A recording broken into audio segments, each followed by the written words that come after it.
Padre Dios, te doy gracias en esta hermosa hora que me das, Padre, de poder alabar y glorificar tu nombre y poder, Señor, alinear mi corazón a tu corazón y de esa manera, Señor, que puedas tú usar mi vida, Padre, para poder llevar a cabo tus propósitos en cada vida. Padre, tú tienes un propósito en cada vida de los que escuchan esta palabra y tú quieres formarlo, Señor, conforme tu corazón. Emite el sonido, emite las palabras correctas, Señor, para que esos corazones sean quebrantados, esos corazones sean restaurados, esos corazones, Señor, puedan ser embellecidos por el poder de tu palabra. Ministra, Señor, cada mente, cada pensamiento y lleva cautivo nuestros pensamientos, Señor, a la obediencia tuya, a la cual, Señor, podamos alinearnos a tu propósito, a tu plan perfecto en nuestras vidas. Permite, Señor, poder conocer tu voluntad y poder alinearnos a esa voluntad eterna. Padre, toma todo lugar en este momento. Satura los aires, satura nuestras vidas, satura cada hogar, Señor, con tu misma presencia y que en ese poder tuyo, Señor, puedan haber cambios radicales en nuestros corazones. Padre, todo te lo pido en esta hora, en el dulce nombre de Jesús. Amén y amén. Que mi Señor me los bendiga, me los guarde. Y esta hermosa hora quiero seguir compartiendo lo que es el libro de Apocalipsis y estamos en las cartas enviadas a las 7 iglesias. Hoy vamos a hablar de la última iglesia, que es la iglesia de Laodicea. Y Dios le habló al apóstol Juan acerca de el juicio que tiene sobre cada una de estas iglesias, y habla de 7 iglesias, y 7 iglesias significa completud, plenitud. Muchos decimos perfectos, pero nosotros solo vamos a ser perfectos hasta que Cristo venga y seamos alzados y seamos transformados. Ahí será la redención completa, donde nuestros cuerpos físicos se transformarán en cuerpos glorificados. Entonces ahí será la perfección de nuestro Señor Jesucristo en nuestras vidas. Pero mientras estamos en la tierra, nosotros tenemos que buscar la completud, llegar a estar completos en Él. Llegar a conocer la plenitud de su poder en nuestras vidas. Y el Señor elige en el tiempo que le dice al apóstol Juan que es el presente es la iglesia, porque el futuro, como nosotros confiamos que debemos de caminar conforme a su palabra, estaremos en los lugares, en las moradas eternas cuando Él venga por su iglesia, pero hay un futuro en el cual vendrá destrucción, vendrán tantas cosas aterradoras, pero por eso hoy Dios habla a la iglesia para que se arrepienta, para que se afirme y pueda llegar a esa completud y a gozar de la plenitud de Cristo. Usted puede gozar la plenitud de Cristo. Yo puedo gozar la plenitud de Cristo cuando yo realmente me despojo de mí misma y le doy lugar a Él, y empieza Él a trabajar mi ser interior y empieza a mostrar las áreas de mi vida que necesitan reparación, y yo le doy lugar a esa reparación en Él. Mi vida va a empezar a tener un cambio que va a empezar a gozar de la plenitud del gozo de Él, de la plenitud de su presencia. O sea que eso es lo que Dios quiere, que la iglesia llegue a la estatura del varón perfecto. Y esto lo dice Efesios, ya lo hemos leído en otras oportunidades, donde Dios dice que tiene que haber un crecimiento dentro de nosotros como cuerpo que somos de Él. No podemos ir unos sí, otros no, sino que la iglesia se identifica porque crece paulatinamente y coordinadamente, y ese crecimiento nos lo da la búsqueda del Señor y nos lo da el Espíritu Santo de Dios. Y dice allí en Efesios capítulo 4 y su versículo 11 dice: y Él mismo constituyó. ¿Quién es el mismo? Jesucristo constituyó a unos apóstoles, a otros profetas, a otros evangelistas, a otros pastores y maestros. O sea, pastores y maestros los pone y, como que van juntos. O sea que un pastor tiene que ser un maestro que pueda enseñarle a su pueblo la bendita palabra de Dios, la verdad divina que cambia el corazón del hombre. Y dice, ¿por qué dejó estos 5 ministerios nuestro Señor Jesucristo? Dice, con el fin o a fin de perfeccionarnos a los santos para la obra del servicio, porque ministerio es servicio. O sea que Él dejó estos ministerios para perfeccionarnos, para la obra del servicio, para que podamos ser edificados o se edifique Jesucristo en nuestras vidas. Y dice, hasta que todos lleguemos a la unidad de fe. No dice unos lleguen, sino que hasta que todo el cuerpo, hasta que toda la iglesia llegue a la unidad de fe, donde todos tengamos esa fe que Dios nos ha dado y la fe que ha aumentado con el oír, con el leer y con guardar su palabra, que dice Apocalipsis. Y dice, y del conocimiento del Hijo de Dios, no solamente la fe, sino que llegar a conocer plenamente quién es Jesucristo, no de oídas como Job, de oídas te había oído, mas ahora mis ojos te ven. Dice, no nos tenemos ahora que ver con nuestros ojos realmente quién es nuestro Señor Jesucristo. Y eso solo es a través de ¿qué? De conocer su verdad. Lo llegamos a conocer a Él porque su personalidad, su personificación está implantada en su palabra, y cuando yo escudriño su palabra se implanta en mi corazón y empiezo yo a perfeccionarme o a llegar a la completud de Él, pero tengo que conocerlo. Si no lo conozco, si no sé quién es Él, si no sé cuáles sus atributos, cuál es su carácter, yo no puedo llegar a la plenitud o a la perfección que Dios quiere que lleguemos todos unificados, unidos, porque dice, a fin de perfeccionar a los santos para la obra del servicio, para la edificación del cuerpo de Cristo, hasta que todos lleguemos a la unidad de la fe y del conocimiento del Hijo de Dios, a un varón perfecto, a la medida de la estatura de la plenitud de Cristo. Estatura. Muy diferente es. Crecimiento es estatura. Desarrollo son funciones. Nosotros tenemos que crecer, tenemos que llegar a la estatura, al nivel de Cristo, pero también tenemos que desarrollar las funciones espirituales que Él nos ha dado a nuestras vidas. Pero eso va en conjunto. O sea, todo el cuerpo tiene que ir creciendo, unificado en el poder de Él. Y dice, para que ya no seamos niños fluctuantes que somos llevados de un lado a otro. Los niños son los que son llevados por los... No está hablando aquí de nuestro Señor, sino que cuando nosotros no nos alineamos a Él, somos arrastrados, llevados a donde quiera.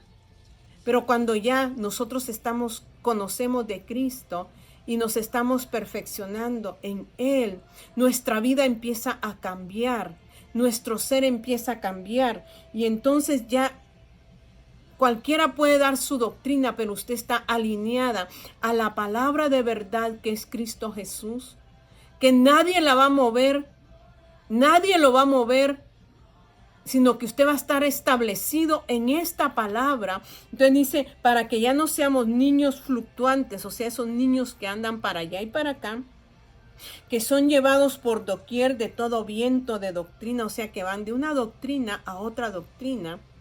Y dice, por estratagemas de hombres, o sea, por lo que el hombre piensa, se dejan llevar por los pensamientos, se dejan llevar por las enseñanzas humanas, pero no le piden al Espíritu Santo que sea el que les dé la sensibilidad y les dé el discernimiento, o nos dé el discernimiento de lo bueno y de lo malo. Entonces, estos hombres, dice que llevan a estos niños fluctuantes con engaños y emplean sus astucias, sus artimañas en el error. Tenemos que estar nosotros alertas a todo esto. Y esto es lo que el apóstol Juan habla a las iglesias, que tenemos que estar firmes con discernimiento del Espíritu Santo, conociendo el bien y el mal, para que no caigamos en estas estrategias del hombre, en estos estratagemas, en estas enseñanzas de hombre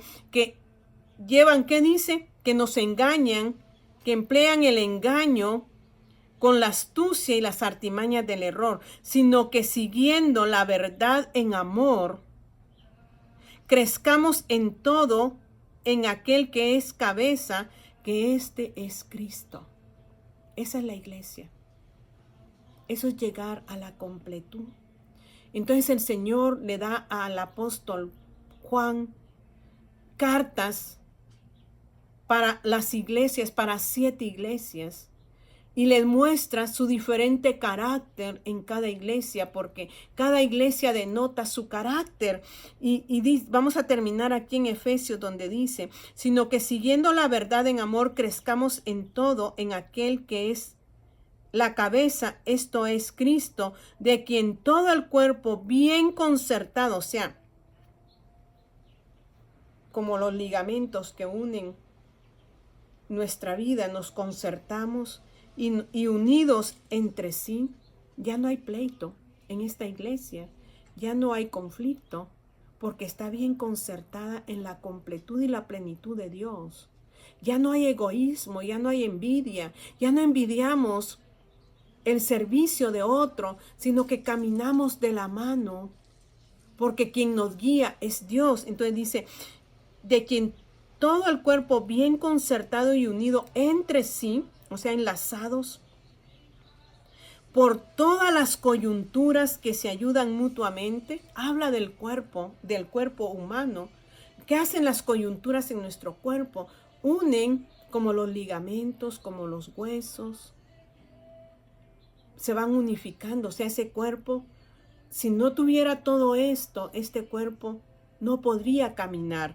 Y dice, se ayudan mutuamente según la actividad propia de cada miembro. Se ayudan, hay una ayuda mutua, donde no hay discordia, donde no hay gritería, donde no hay celo, sino que se van ayudando mutuamente. Dice, según la actividad de cada miembro, o sea que cada uno tiene diferente actividad, pero van unificados, unificándose. Ese cuerpo se va uniendo de acuerdo a la actividad que Dios nos ha dado a cada uno, porque nos ha dado diferente actividad, como los tendones tienen su actividad, como los ligamentos tienen su actividad, como los huesos tienen su actividad, como los nervios tienen su actividad dentro del cuerpo.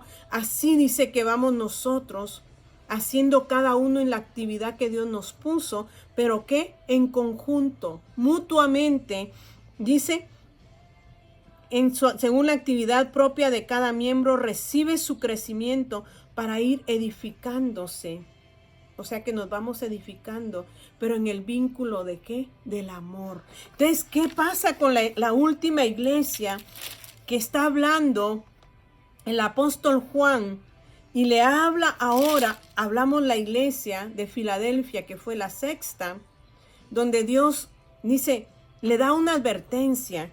La advertencia era que ninguno, dice, mantente en lo que está. Si podemos leer ahí donde dice, he aquí yo vengo pronto, retén lo que tienes para que ninguno tome tu corona. Una advertencia, retén el amor, retén esa unión entre el cuerpo mío, en la función donde te he dejado, para que nadie tome tu corona. Entonces dice la iglesia, la Odisea, en el capítulo 3 y su versículo 14 de Apocalipsis, dice, y escribe al ángel de la iglesia en la Odisea, he aquí el amén, el testigo fiel y verdadero, el principio de la creación de Dios, dice esto, yo conozco tus obras, que ni eres frío ni caliente. Ojalá fueses frío o caliente, pero por cuanto eres tibio y no frío ni caliente, te vomitaré de mi boca. Dios utiliza mucho la palabra de Dios en el ámbito humano, como decimos las parábolas, Él utiliza lo terrenal para mostrar lo espiritual. Dios utiliza porque Él tiene que llegar a nosotros lo que nosotros entendemos, pero para llevarnos al ámbito espiritual. A esta iglesia le dice el ángel, escribe al ángel de la iglesia en la Odisea: he aquí el amén. El Señor es el que dice sí, y sus promesas son el sí, y no hay cambio, que quiere decir el amén, es algo concreto.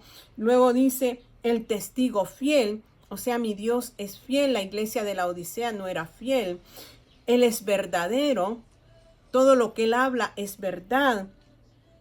Él es el principio de la creación, o sea que Él está desde antes. Él es el gobernante de todo lo que existe en el universo. Y dice, de la creación de Dios dice esto: yo conozco tus obras.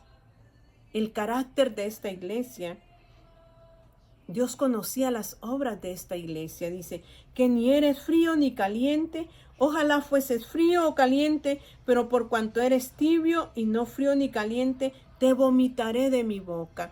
Dios hacía una similitud con lo que ellos vivían, porque esta iglesia era una iglesia que estaba sentada en un lugar donde había riqueza. En este lugar había sucedido, dicen, un terremoto, y que quisieron ayudarles, pero ellos no ocuparon, o sea, ellos sentían la arrogancia de que ellos podían por las riquezas que tenían, y no aceptaron la ayuda de los de afuera, de los demás, que es lo que empezamos hablando, que Dios dice que el cuerpo de Cristo está unificado. Pero tenía algo esta iglesia, que no tenía su propia agua, sino que dependía ¿de qué?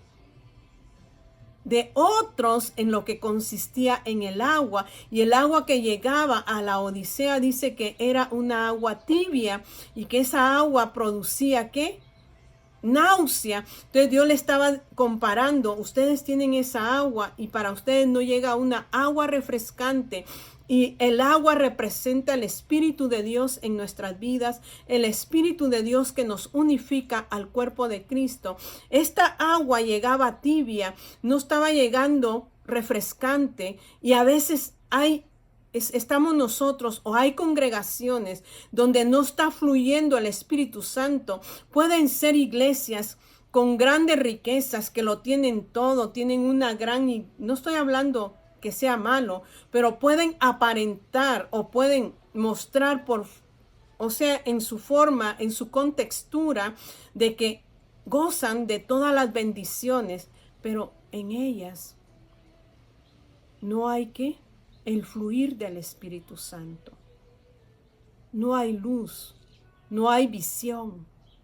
Por eso dice: yo conozco tus obras, que ni eres frío ni caliente. Ojalá fueres frío, porque el frío está más propenso a que pueda convertirse, y el caliente pues ya está dentro de ese fuego de Dios. Pero el tibio se acomoda, el tibio piensa que está bien, que está caminando bien, y no deja enseñarse por otros porque él cree que está en lo correcto. El tibio, o sea, llega a un nivel donde verdaderamente ya nadie puede enseñarle, y va a entrar en esa tibieza de su corazón, y puede ser vomitado, dice el Señor. Y dice aquí: porque tú dices, yo soy rico. Había riquezas en la Odisea, y me he enriquecido, y de ninguna cosa tengo necesidad. A veces nosotros tenemos todo lo que es material, todo lo que es financiero, todo lo que son riquezas materiales. Ellos no tenían necesidad de nada. Y no sabes que tú eres un desventurado, miserable, pobre, ciego y desnudo, porque no tenían la visión, no tenían al Espíritu Santo, no podían ver, aunque tenían un colirio para los ojos, muy, muy famoso, muy bueno, que les servía para la ceguera.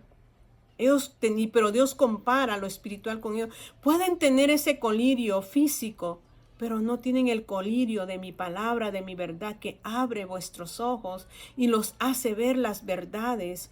Y luego dice, estás desnudo, porque también ellos tenían fábricas textiles, fabricaban una lana negra que era buena. O sea, podían ponerse buenos vestidos externos, pero dentro de su corazón estaban desnudos ante Dios. Y dice aquí Dios, miserable, pobre, ciego y desnudo, por tanto yo te aconsejo que de mí compres oro refinado en fuego, para que seas rico, y vestiduras blancas para vestirte, y que no se descubra la vergüenza de tu desnudez, y unge tus ojos con colirio para que veas. ¿Cuál es nuestro colirio? La palabra de Dios. La palabra de Dios extiende nuestra visión y nos hace ver lo que está dentro de nosotros y deja descubierto nuestro corazón. Y nos muestra que hay muchas cosas que necesitan ser cambiadas, que necesitan ser transformadas. Pero si nosotros no usamos su palabra, vamos a caer en la tibieza y vamos a creer que estamos bien porque gozamos de las riquezas materiales, pero no estamos gozando de las riquezas espirituales. Y lo eterno aquí es lo espiritual. Un día todo se va a acabar, porque posteriormente a esto vamos a iniciar en el capítulo 4 y 5 que hablan del trono de Dios, para que el 6 nos muestre lo que viene, el juicio que viene sobre la tierra. Nosotros no queremos llegar a ese punto, sino que queremos hoy que nuestros ojos se abran a través de su verdad y podamos evaluarnos y podamos examinarnos en qué nivel espiritual estamos, y si nos falta poder nosotros pedirle la ayuda a Dios para poder tener el crecimiento y que Él no nos halle pobres, desventurados, desnudos, ciegos, porque no vemos la paja de ¿cómo dice? Vemos la paja de nuestro hermano, pero no vemos la viga que está en nosotros. Entonces Dios dice, por tanto yo te aconsejo que de mí compres oro refinado en fuego, para que seas rico, y vestiduras blancas para vestirte, y que no se descubra la vergüenza de tu desnudez, y unge tus ojos con colirio para que veas. Yo reprendo y castigo a todos los que aman. Mira el amor de Dios. A pesar de que esta iglesia ya no estaba fluyendo el Espíritu Santo como debería de fluir, porque se enfocaron en lo externo, pero no se enfocaron en lo interno, aún Dios les habla en su misericordia. Ese es el amor de Cristo, que no escatimó, nuestro Padre no escatimó entregar a su propio Hijo, y su Hijo no rehusó a ser sacrificado por nosotros, y el Espíritu Santo no se negó a restaurar nuestra vida. Hoy nosotros necesitamos de todo eso. Y Dios todavía dice, hay una oportunidad. Yo te doy la oportunidad. Todavía no se ha terminado. Todavía no ha venido el juicio que habla la palabra. Todavía estamos a tiempo de formar parte del cuerpo y de la iglesia de Cristo. Pero tenemos que invitarlo, porque dice, yo toco a la puerta y llamo, y dice allí, yo reprendo y castigo a todos los que amo. Sé pues celoso y arrepiéntete. Ten celos. No celos malos, sino que seamos celosos con las cosas de Dios. Arrepiéntete, dice. He aquí yo estoy a la puerta y llamo. Si alguno oye mi voz y abre la puerta, entraré a él y cenaré con él y él conmigo. Dios quiere tener intimidad con esta iglesia, quiere tener intimidad con nosotros. Él quiere entrar y reunirse en nuestro corazón. Él quiere cenar con nosotros. La cena significa ¿qué? Comunión juntamente con la mesa. Dios quiere tener intimidad con usted y conmigo. Y hoy Dios dice, arrepiéntete, sé celoso. Todavía tienes la oportunidad. Todavía tienes la oportunidad de poder ir a las moradas eternas, a no ser juzgado juntamente con todo el mundo. Tenemos todavía ese privilegio que Dios nos está diciendo hoy y dice: el que venciere le daré que se siente conmigo en mi trono, así como yo he vencido y me he sentado con mi Padre en su trono. El que tiene oído, oiga lo que el Espíritu dice a las iglesias. Nos sentaremos en el trono de Dios, porque yo sé que no es fácil caminar en esta tierra. Lidiamos con nosotros mismos, con nuestro carácter. Tenemos que lidiar con lo que está dentro de nosotros. Pero Dios dice, Él está a la puerta, Él toca nuestra puerta. Tenemos que escucharlo cuando Él nos habla y abrir la puerta y empezar a tener esa comunión y esa relación con Él para que no venga el juicio de la tierra sobre nosotros. Dios nos ama tanto y todavía nos advierte. Cierre sus ojos ahí y dígale: Señor Jesús, sé que un día vendrás a juzgar esta tierra. Y yo no quiero ser juzgado con esta tierra, sino que yo quiero ser alzado cuando tú vengas. Señor Jesús, yo te entrego mi corazón. Abro la puerta de mi corazón en esta hora. Y te pido, mi Dios, que entres en él y tomes tu trono en mi corazón y gobiernes mi corazón desde el principio. Y me ayudes a caminar en este mundo hasta que sea tu venida, mi Dios, y pueda irme contigo. Te entrego todo mi corazón y te acepto como mi Señor y Salvador, porque tú eres el único que puede salvarme. Gracias te doy, Señor. Inscríbeme en el libro de la vida, para que en aquel día yo pueda aparecer en ese libro. Te doy honra y gloria, mi Dios, por todos los siglos de los siglos. Amén y amén. Que mi Señor me los bendiga y que esta palabra sea efectiva para nosotros y podamos entenderla para poder aplicarla a nuestro ser. Gracias, Señor. Aleluya.